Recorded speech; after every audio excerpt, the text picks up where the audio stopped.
सब खुद खाएंगे। बोलो राधे राधे। वहीं पर इतना सब आपस में विचार विमर्श कर ही रहे थे, तभी परमहंस स्वामी श्री सुखदेव जी महाराज का आगमन हो जाता है। वहां पर सुखदेव जी महाराज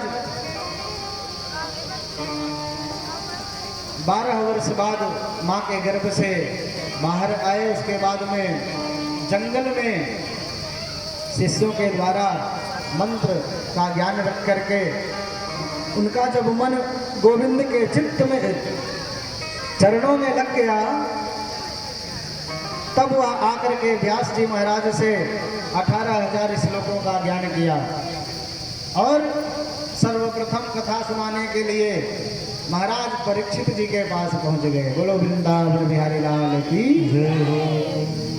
परीक्षित जी महाराज गंगा जी के पुलिन तट पर विराजमान थे।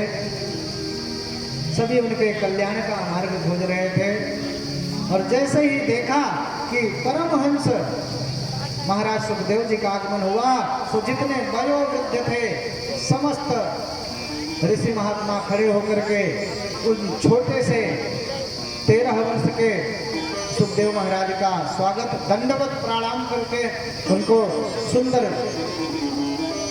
आसन देकर के महाराज परीक्षित कहते हैं, मैं तो धन्य हो गया, आपके आगमन से ही मेरा सारा भय शांत हो गया। अब तो मुझे मरने का भी भय नहीं है महाराज, दर्शन मात्र से। विधिवत उनका पूजन सत्कार करके उनसे प्रश्न करते हैं, क्या? बोलो राधे राधे।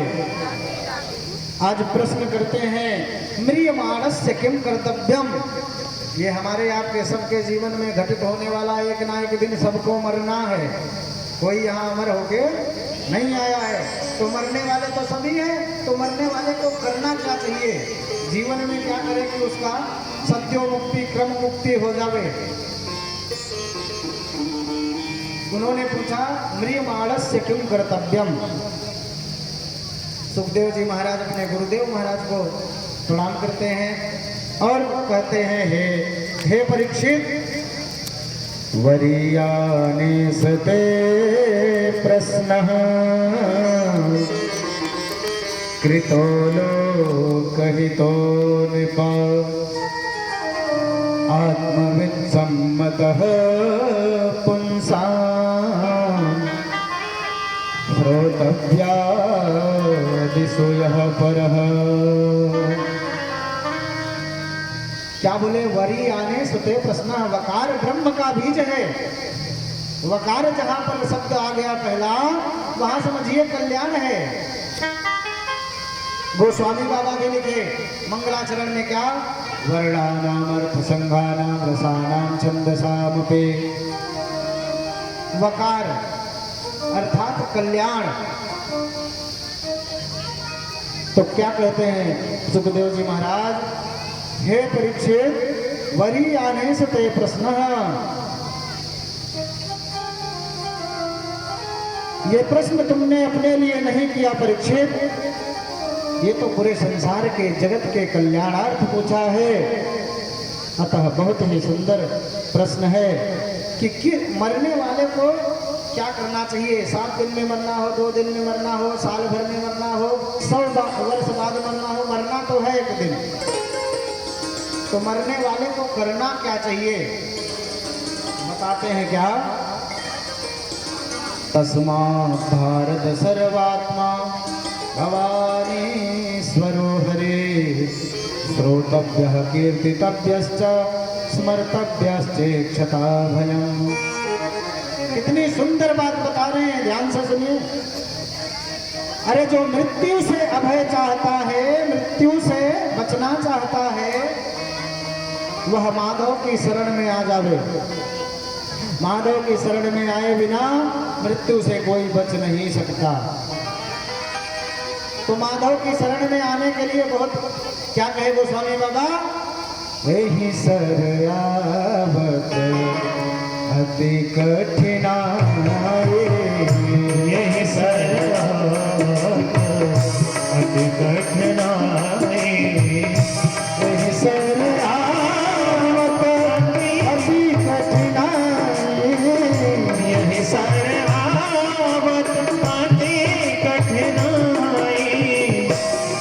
कृपा बिनु आई न जाए, राम कृपा बिनु आई न जाए। अरे जब तक कन्हैया की कृपा नहीं हो जाएगी तब तक कहाँ से आएगी महाराज। राम कृपा बिनु आई न जाए, राम कृपा बिनु आई न जाए, राम कृपा बिनु आई न जाए। जब तक हमारे बालकृष्ण लाल की कृपा जीवन में नहीं आ जाती, राघवेंद्र सरकार की कृपा जीवन में नहीं आती है, तब तक जो है इधर मन ही नहीं लगेगा आपका।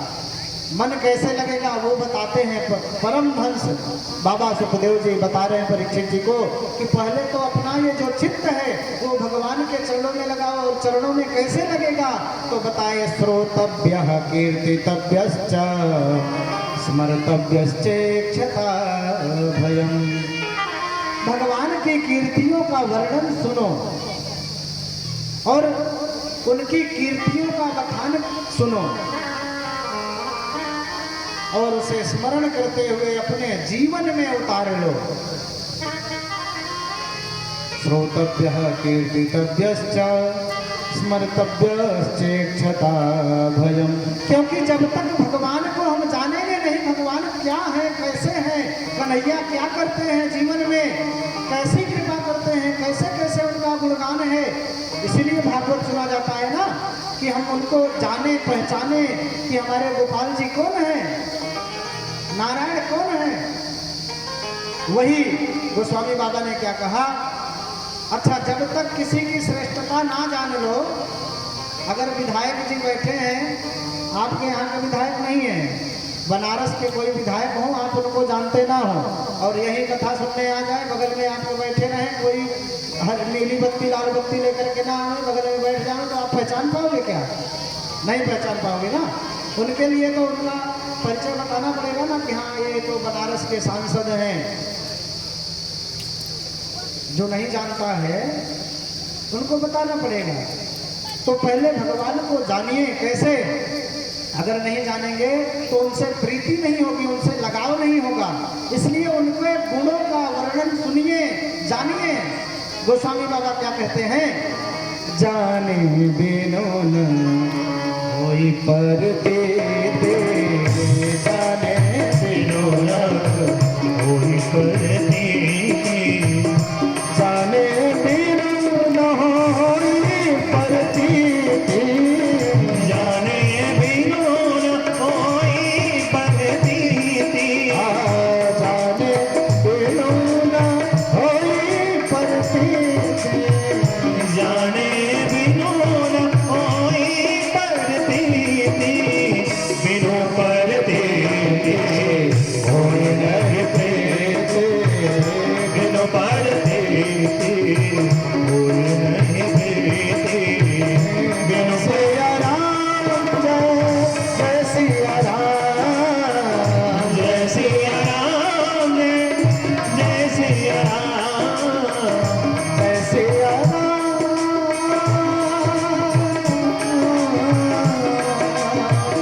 जय सिया राम, जय सिया राम, जय सिया राम, जय सिया राम। जय सिया राम, जय सिया राम, जय सिया राम, जय सिया राम। क्या कहे गोस्वामी बाबा, जाने बिनु न होई परतीति, बिनु परतीति होई नहीं प्रीति। अगर सांसद जी बगल में बैठे हैं और बताया न जाए कि ये सांसद जी हैं, तो ये आप जान नहीं सकते।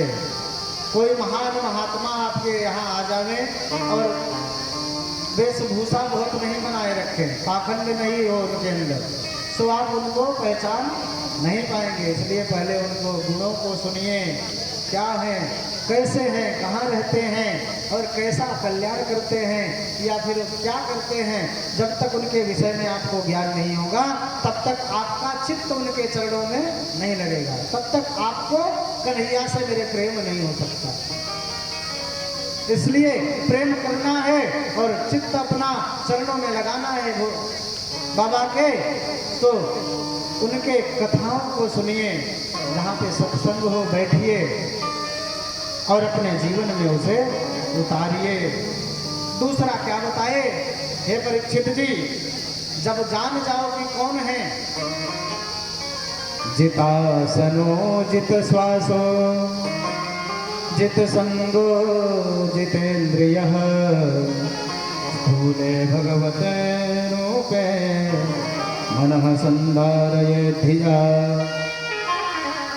क्या बताए, जितासनो, पहले तो आप आसन पर बैठना सीखो। एक जगह बैठ नहीं पा रहे हैं लोग, उठ के तुरंत खड़े हो जा रहे हैं। अच्छा, 4 अवस्था होती है क्या, प्रथमे नार्जिता विद्या, द्वितीये नार्जितम धनम, तृतीये नार्जितम पुण्यम और चतुर्थे किम करिष्यति। बाबा जी, चतुर्थ पन में कुछ होने वाला नहीं है, उसमें तो गांठें दर्द करने लगेंगी, कमर दर्द करने लगेगा और बुखार बढ़ जाएगा महाराज, मन नहीं लगेगा भगवान के कथा में। इसलिए बचपन से ही सभी के लिए है, छोटे बच्चों ध्यान से सुनो, बचपन से ही भगवान की प्राप्ति का उद्यम करते रहना चाहिए। प्रथमे नार्जिता विद्या, पहलापन है, उसमें आप पढ़ाई लिखाई करिए, सुंदर विद्या अर्जन करिए। द्वितीय नार्जितम धनम, और दूसरापन आप जब युवावस्था में आ गए तो अपना मन यहाँ वहाँ भटकाएंगे तो जीवन व्यर्थ हो जाएगा महाराज। जिसके जीवन में धन नहीं है उससे आत्मा से पूछो उनके।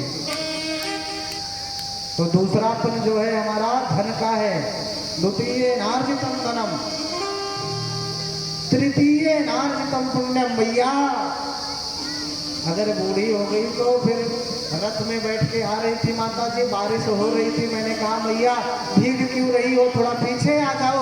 सो बोली भाई बाबा मैं पैर मोड़ कर नहीं बैठ पाती। बोलो राधे राधे। तो जब बूढ़े हो जाएंगे तो पैर मोड़ कर कैसे बैठ पाएंगे, हैं? इसलिए शास्त्र बार बार चिल्ला चिल्ला करके कहता है कि तृतीय नार्जितम पुण्यम, तीसरे पन में ही पुण्य अर्जन कर लीजिए। चतुर्थ पन तो कुछ नहीं कर सकते, उसमें आप भगवान की भक्ति नहीं कर सकते। हाँ, यदि आपका चित्त तीसरे पन से ही भगवान के चरणों में लग जाएगा तो चतुर्थ पन आपका सुगमता से बीत जाएगा महाराज। बेटे चाहे आपको खिलाए चाहे ना खिलाए, अगर आपकी भगवत भक्ति में प्रीति है तो पहली बात तो सास जाकर के बहू को ही गाली देगी, क्योंकि उसका चित्त तो भगवान के चरणों में रहेगा। एक नई नई बहू आई, बोलो राधे राधे। नई नई बहू आई, अब माता जी उनकी जो सास जी थी वो बढ़िया प्रेम से जो है उनको उतारे, सब कुछ किए। 2-4 महीना बीता, सोई बहू को चाबी वाबी पकड़ा दी सारे कि आप तो सब संभालो करो। अच्छा, जो भी गाय दुहना ये सब जो है सास जी अभी कर रही थी, तो दही जमाना, छाछ बनाना, मक्खन निकालना, सब जो उनकी सास जी माता जी थे वो माता जी करते थे। अच्छा, एक दिन थोड़ा लेट हुआ तो बहू को बोली, बहू आज से तू जो है मक्खन भी निकाल, आज से तू जो है दही दूध सब तू देख, भंडारे सारे तू ही देख। बेचारी किसी प्रकार से मथानी से दही को मथ करके मट्ठा बनाया। गांव शहर की पढ़ी लिखी बहू थी, गांव में जानती नहीं थी, सोई उसमें से जब घी निकला तो अपनी माँ के पास गई, सासू माँ मुझे निकालने नहीं आता, आप निकाल दीजिए। बोली क्या? संयोग से उनके पति का नाम मक्खन लाल था। बोलो राधे राधे। बोली मैया मक्खन आ गया, चल के निकाल दो। इतनी गालियां दी उसने सासू माँ ने बहू को, अरे तू वारी के अपने ससुर का नाम लेती है तू, तो बड़ी विडंबना है जीवन में। अच्छा उस दिन तो चलो काम हो गया, चलो बोली गलती मानी, क्षमा मांगी कि माता जी चलो कोई बात नहीं, मुझे नहीं पता था, तो मैंने कह दिया। उस दिन माफ कर दिया सासू माँ ने। दूसरे दिन फिर से वही कृत्य, अब दही मथी और जैसे उसमें मक्खन निकला, तो मक्खन अब जाके सोच रही है कि क्या कहें। बोली जाकर के सासू माँ के खड़ी हो गई, बोले आ गए, बोले आ गए। अब सासू माँ सोच रही क्या आ गए, तो सोची कि चलो आज ससुर जी का नाम नहीं लेती हूँ, तो बोली आज मैया ससुर जी आ गए। बोलो राधे राधे। बोलो मटकी में ससुर जी आ गए। उसने कहा ससुर जी मटकी में आ गए, तो बोली भैया आपने नाम लेने को मना किया था, क्या करूं मैं। अब उनका नाम मक्खन लाल है, तो मैं कैसे ले सकती हूँ, इसलिए।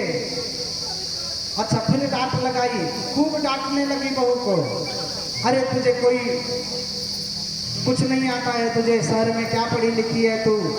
खूब डांट फटकार लगाई बहू को, और बहू कुछ ना बोले। बहू बेचारी सब के पढ़ी लिखी थी, उसने वो कुछ नहीं बोल रही थी, शांति से खड़ी हो गई कि चलो सासू माँ है डांट लेने दो। बोलो राधे राधे। अच्छा अगर क्रोधी व्यक्तियों के सामने ध्यान दीजिएगा बातों पे, क्रोधी व्यक्ति अगर कोई बोल रहा है, आपको गाली दे रहा है, डांट रहा है ना, आप उत्तर ना दो, आप कुछ ना बोलो, तो उसे और क्रोध आता है। मेरी बात सुनी ही नहीं जा रही है, कान में ही नहीं जा रही है, ऐसा होता है। मतलब मेरे मतलब कुछ नहीं हुआ, मैं तो चिल्लाए पड़ी हूं, तू तो कुछ बोल ही नहीं रही है। तो क्या करे बहू, बहू को बड़ा विडंबना होता है, क्या करे उसमें। अब वो अगर मक्खन लाल कह दे, मक्खन आ गया तो भी दिक्कत, ससुर जी आ गए तो भी दिक्कत। अच्छा सब कुछ छोड़ करके कुछ ना बोले तो भी दिक्कत। सासू माँ ये न प्रकारेण उसका क्लास लेती रहती हैं। बोलो राधे राधे। इसलिए सहनशील बहू जो होती हैं वो तो सह लेती हैं, अच्छा चुप रहती हैं तो भी उनको सुनना ही पड़ता है। बुद्धिमानी उसमें है कि दो बात सुन करके अपने सास का सम्मान बना करके ही रखें। बोलो वृंदावन बिहारी लाल की जय हो। तो क्या कहते हैं परीक्षित जी महाराज, जितासनो जित श्वासो जित संगो जितेंद्रिय। पहले आसन को जीतो, जहां पर आप बैठो एक आसन में बैठना सीखो, और जित श्वासो, श्वास कैसे जीतेंगे तो बताया प्राणायाम करके। प्रायः ब्राह्मण देवता सभी लोग श्रेष्ठ लोग बैठे हैं, आप सभी जानते होंगे, नित्य कर्म पूजा प्रकाश सभी पढ़े होंगे। ध्यान देने वाली बात होती है, ध्यान कोई नहीं देता है। वहां पर लिखा है विप्रो वृक्षो, विप्रो वृक्षो मूल का नेत्र संध्या। सबसे पहले पृष्ठ में नित्य कर्म पूजा प्रकाश बोलेंगे। हमारे सनातन की बहुत ही पुरानी पुस्तक है नित्य कर्म पूजा प्रकाश, तो उसमें लिखा है विप्रो वृक्षो मूलकान्यत्र संध्या वेदाः शाखा धर्म कर्माणि पुत्रम तस्मान मूलम यत्न तो रक्षणीयम छिन्ने मूले नैव वृक्षो न शाखा। अरे ब्राह्मण इस धरती पर वेद रूपी वृक्ष है महाराज, और जितने धर्म कर्म होते हैं इनकी टहनियां हैं, पत्ते हैं, और जो वेद है वह इनका मूल जड़ है। गायत्री जो है, संध्या जो है, संध्या उपासक सूर्य उपासना, गायत्री उपासना ब्राह्मणों की जड़ है। प्राणायाम करना, ओम भूः ओम भुवः ओम स्वः ओम महः ओम जनः ओम तपः ओम सत्यम ओम तत्सवितुर्वरेण्यम् आपो ज्योतिरसोमृतं ब्रह्म भूर्भुवः स्वरोम। ऐसा श्वास को पूरक, रेचक, कुंभक 3 प्रकार के प्राणायाम बताए गए हैं। प्राणायाम करना चाहिए, उसमें श्वास को प्राणायाम करके जीतना चाहिए। और ये कब संभव होगा? जब जित संगो, जित संगो मतलब जब संगति आपकी अच्छी होगी, संतों की संगति होगी, ब्राह्मणों की संगति होगी, जो धर्म पथ पर चल रहे हैं ऐसे लोगों की संगति होगी, तभी आप ऐसा श्वास को जीत सकते हैं, आसन को जीत सकते हैं। तो जित संगो संतन के संग लाग रे, तेरी अच्छी बनेगी। संतों के साथ बैठिए महाराज, उनसे ज्ञानार्जन करिए, जीवन में उतारिए। वह किस प्रकार से अपने आसन को जीतते हैं, किस प्रकार से श्वास को जीत करके, अच्छा प्राणायाम विधि से भी मुक्ति मार्ग है, सद्यो मुक्ति, क्रम मुक्ति, आगे मुक्ति का क्रम आएगा। जितेंद्रिय हो और अपनी इंद्रियों को अपने वशीभूत करो, जितेंद्रिय हो जाओ। इंद्रिय द्वार झरोखा नाना। गोस्वामी बाबा क्या कहे? ये जो 10 इंद्रियां हैं हमारे, 5 ज्ञान इंद्रियां, 5 कर्म इंद्रियां और ये एक मन। गीता में कहा गया एकादश इंद्रियाणी, गीता में 11 इंद्रियां बताए हैं, वो मन को भी इंद्रिय मानते हैं। और रामायण में क्या कहे? इंद्रिय द्वार झरोखा नाना। 10 इंद्रियां बताए, 5 ज्ञान इंद्रियां जिसमें हमको ज्ञानार्जन होता है, और 5 कर्म इंद्रियां और एक मन। मन बहुत चंचल है। अपने इंद्रियों को अपने वशीभूत करके अपने मन को भगवान के चरणों में लगा दो महाराज, जीवन में आनंद ही आनंद आ जाएगा। जो भी क्लेश है वह सब मिट जाएगा, ना तो धन की कमी रहेगी। ये गारंटी है कि अगर आपका चित्त भगवान के चरणों में लग गया, एक जगह लग गया, तो महाराज इस संसार के प्रपंच से आप दूर होकर के अवश्य ही भगवान की कृपा भक्ति पा करके एकदम सरलता से जीवन यापन कर सकते हैं।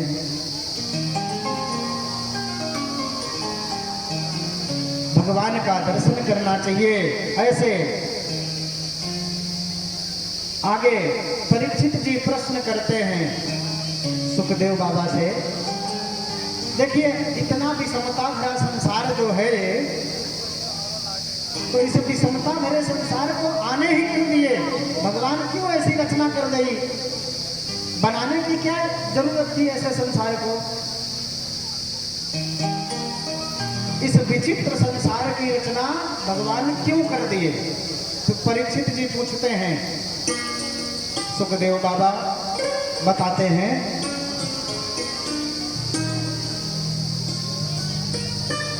नमः परस्मै पुरुषाय भूयसे सद्दुत निरोध लीलया गृहीत शक्तितयाय देहिनां मंतरवायानुपलब्धवर्तमने।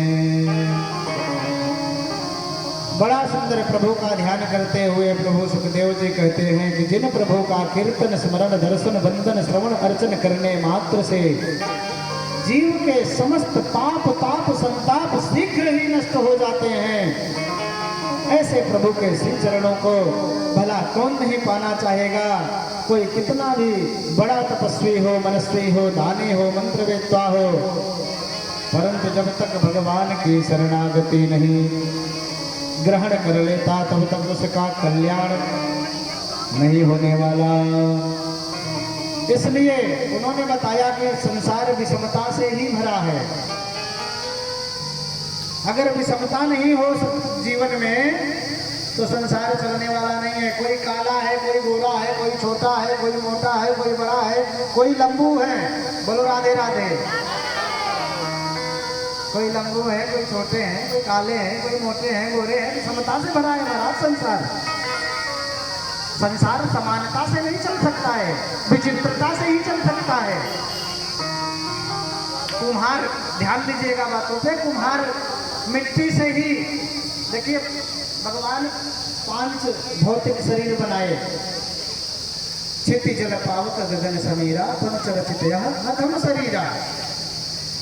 5 तत्वों से मिला करके भगवान ने मनुष्य का जीवन बनाया। और इसी प्रकार जिस तरह से कुम्हार मिट्टी लेता है और मिट्टी से ही कभी दीपक बना देता है, कभी सुराही बना देता है। महाराज सुराही बना दे तो जो उस सुराही के जल को पीवे वो भी निर्मल होवे, शीतल होवे, और सुराही अपने में स्वयं शीतल है, ठंडी है। और उसी मिट्टी का, जिस मिट्टी का उसने सुराही बनाया, उसी मिट्टी का वह चिलम भी बनाता है, जिसमें गांजा पीते हैं, गांजा पीने वाले लोग। उसी मिट्टी का उसने, कुम्हार ने सुराही बनाया जो स्वयं शीतल हो रही है, और जो उस जल को पी रहा है वो भी शीतल हो रहा है। और उसी मिट्टी का चिलम बनाया, जो पीता वो स्वयं भी जलती है और जो पीता है वो भी जलता है। इसी प्रकार से महाराज भगवान तो बहुत बड़े कुंभकार हैं। वो इस जीवन को विषमता से ही चल सकता है संसार, इसलिए भगवान ने इतनी विषमताएं बनाई। अपने मन को किसी भी येन केन प्रकारेण भगवान के चरणों में, कथा बहुत लंबी लंबी है, बहुत बड़ी बड़ी है, लेकिन कुछ कथाएं व्यास विधि से होती हैं, कुछ कथाएं समास विधि से होती हैं। तो हमको सभी कथाओं को छूते हुए आगे बढ़ना है। आपको ज़्यादा से ज़्यादा कथा बता सकूं यह मैं अपना प्रयास करता हूँ। भगवान कहते हैं पहले तो संसार में अपने माता पिता को भगवान समझो, अपने गुरुदेव को भगवान समझो। अतिथि देवो भव, मातृदेवो भव, पितृदेवो भव। अपने बच्चों में भगवान की बाकी झांकी का दर्शन करिए। उसके बाद यह संसार आपको अपने आप भगवान में लगने लगेगा, भगवत में लगने लगेगा। गोस्वामी बाबा क्या कहे, प्रमाण है, ध्यान दीजिएगा बातों पे। सिया राम में सब जग जाने, सिया राम में सब जग जाने, सिया राम में सब जग जाने, सिया राम में सब जग जाने, सिया मैं सब जग जाने, सिया राम में सब जग जाने, करहु प्रणाम गौरी लोग पाने, करहु प्रणाम जोरि जोग पाने, सिया राम में सब जग सिया राम में सब जग जाने, जय सिया राम, जय सिया राम, जय सिया राम, जय सिया राम, जय सिया राम, जय सिया राम, जय सिया राम, जय सिया राम, जय सिया राम, जय सिया राम,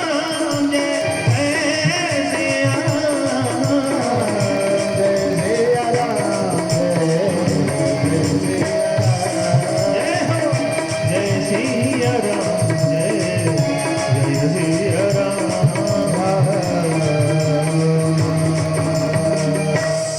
बोलिए राघवेंद्र सरकार की जय हो, राधे राधे की। जय हो। अरे जब तक आप इस